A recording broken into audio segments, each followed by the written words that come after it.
Les choses sérieuses maintenant, Carlo Morello, le café sans filtre avec un politologue aujourd'hui, c'est Benjamin Briard. Billard, pardon, excusez-moi. Eh bien oui, un politologue du CRISP spécialisé dans l'extrême droite, donc on va évidemment beaucoup parler de l'extrême droite, mais d'abord cette petite question, monsieur Billard, Emmanuel Macron est-il devenu fou ? Alors je ne sais pas s'il est devenu fou, en tout cas c'est vrai que sa décision de dissoudre l'Assemblée nationale le 9 juin dernier était une véritable surprise. Je vous interromps parce qu'avant cet épisode-là, il y a l'épisode Poutine.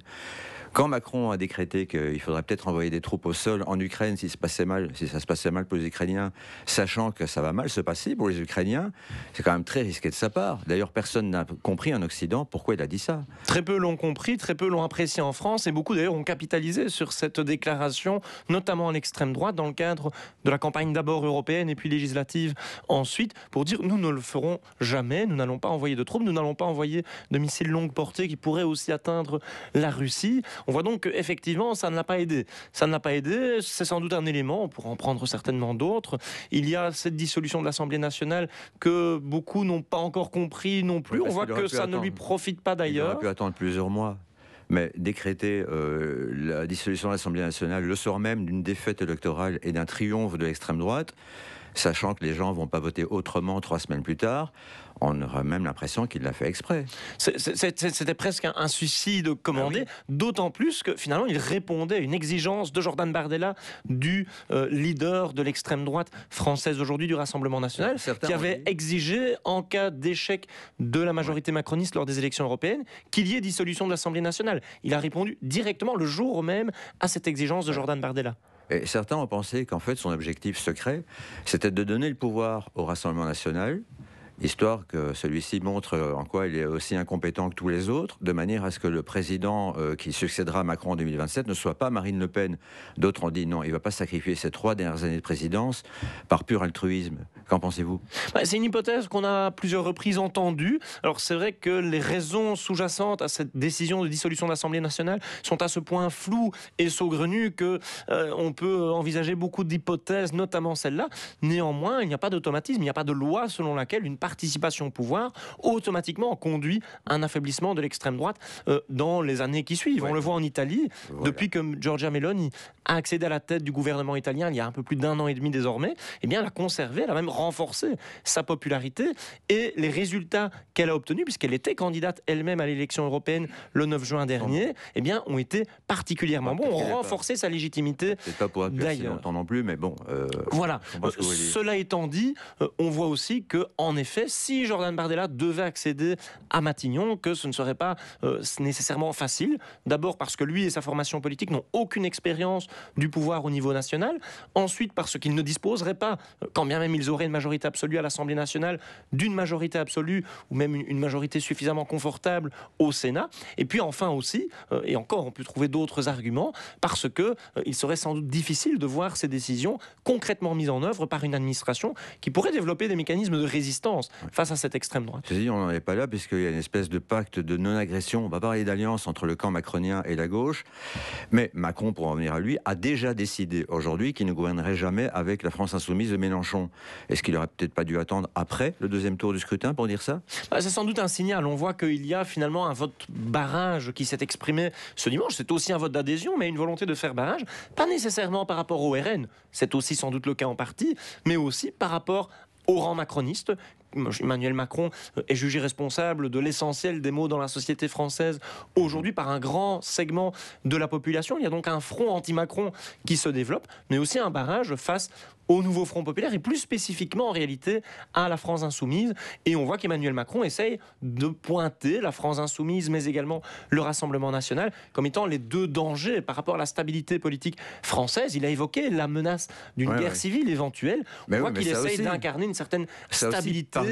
Parler de guerre civile, c'est jeter de l'huile sur le feu. Ça peut donner des idées à certains qui n'auraient pas eu d'idées s'il n'en avait pas parlé lui-même. Je ne sais pas si ça va donner l'idée d'une guerre civile, d'autant plus que la population opposition s'est déjà exprimée de manière particulièrement vive. Souvenons-nous du mouvement des Gilets jaunes, c'était déjà durant le premier quinquennat d'Emmanuel Macron. Le scénario le plus probable après le deuxième tour, avec ce pacte de non-agression entre le clan présidentiel et la gauche. Tout dépend des résultats, évidemment. Si Jordan Bardella, le Rassemblement national, obtiennent une majorité absolue, ce qui semble peut-être moins probable que ça ne l'était il y a encore quelques jours, eh bien, le scénario le plus probable, c'est que Jordan Bardella devienne Premier ministre et forme un gouvernement homogène d'extrême droite, ce qui serait très différent des Pays-Bas, de la Finlande ou de l'Italie, où l'extrême droite dans ces pays est en coalition.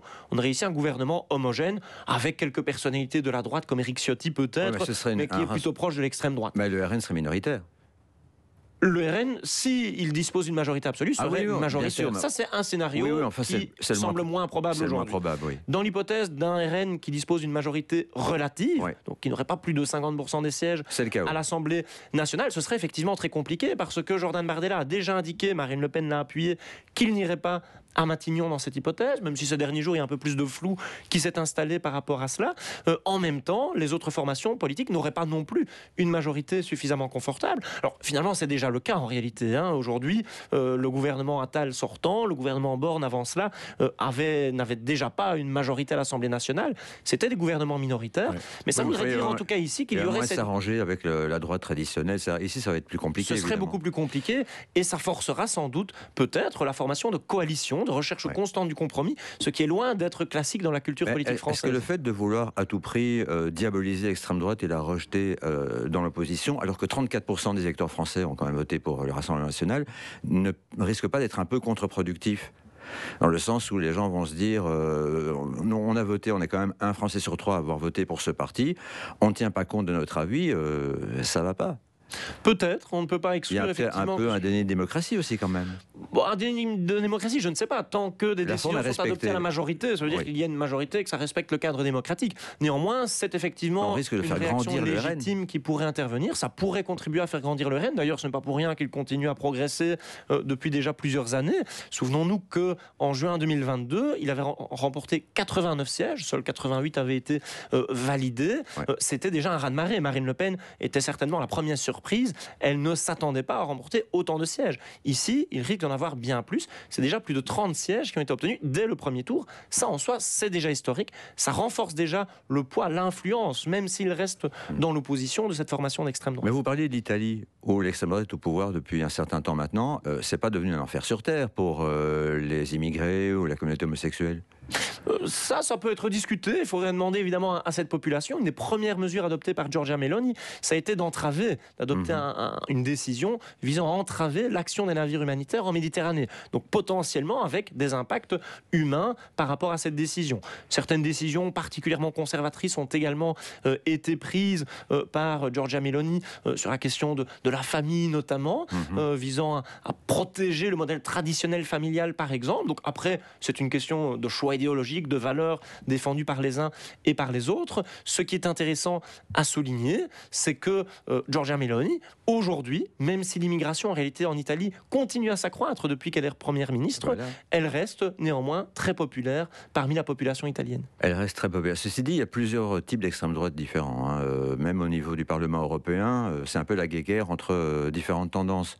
Oui, tout à fait. L'extrême droite, finalement, c'est une large étiquette. On peut retrouver ceux qu'on qualifie parfois de populistes de droite radicale. C'est le parti de Meloni, c'est le parti de Bardella, c'est le parti de Van Grieken en Flandre également. Il y a des partis beaucoup plus radicaux, en ce sens qu'ils entretiennent un rapport désinhibé à la violence. Par exemple, il y a quelques années encore, Aube dorée en Grèce, qui en est un. C'est très différent, c'est un parti néo-nazi en l'occurrence ici. Et puis même si on s'intéresse à cette catégorie de populistes de droite radicale, j'en ai pris 3 exemples ici, il y a des différences sur les relations avec les États-Unis par exemple, avec l'OTAN, avec la Russie également, et peut-être l'Union européenne, même si globalement ce sont des eurosceptiques. Sur le plan économique aussi, on voit que certains sont plutôt néolibéraux ou libéraux tout court, d'autres sont dotés de quelques accents sociaux. Je ne dirais pas qu'ils sont de gauche, mais on voit que certains accents sociaux sont mis en évidence. Et une dernière question, est-ce que la grande différence entre l'extrême droite actuelle et celle des années 30 du siècle dernier, ce n'est pas que nous avons droit à une extrême droite démocrate, en ce sens que quand elle perd le pouvoir, elle le lègue.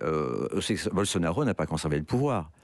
Donald Trump a quand même remis les clés de la Maison-Blanche à son successeur également. Bon, c'est vrai qu'il y a eu une petite tentative au Capitole de protester. Mais bon, ce n'est pas anodin quand même. Ça n'a pas été la révolution non plus. Ça n'a pas été la révolution, néanmoins on voit que là où elle est au pouvoir de manière majoritaire, par exemple en Hongrie, en Europe, c'est le seul cas finalement où elle est seule au pouvoir, effectivement, certains éléments, certaines caractéristiques libérales de nos démocraties contemporaines sont mises à mal. L'équilibre des pouvoirs par exemple, l'indépendance des médias, de la justice aussi. Donc on voit que ce n'est pas non plus si évident et ça contribue aussi sans doute à la réélection assez confortable à chaque fois de Viktor Orban si on reprend le cas hongrois. Danger donc. Monsieur Billard, un grand merci. Avec plaisir. Et j'espère que ça va bien se passer dimanche pour les démocrates en tout cas.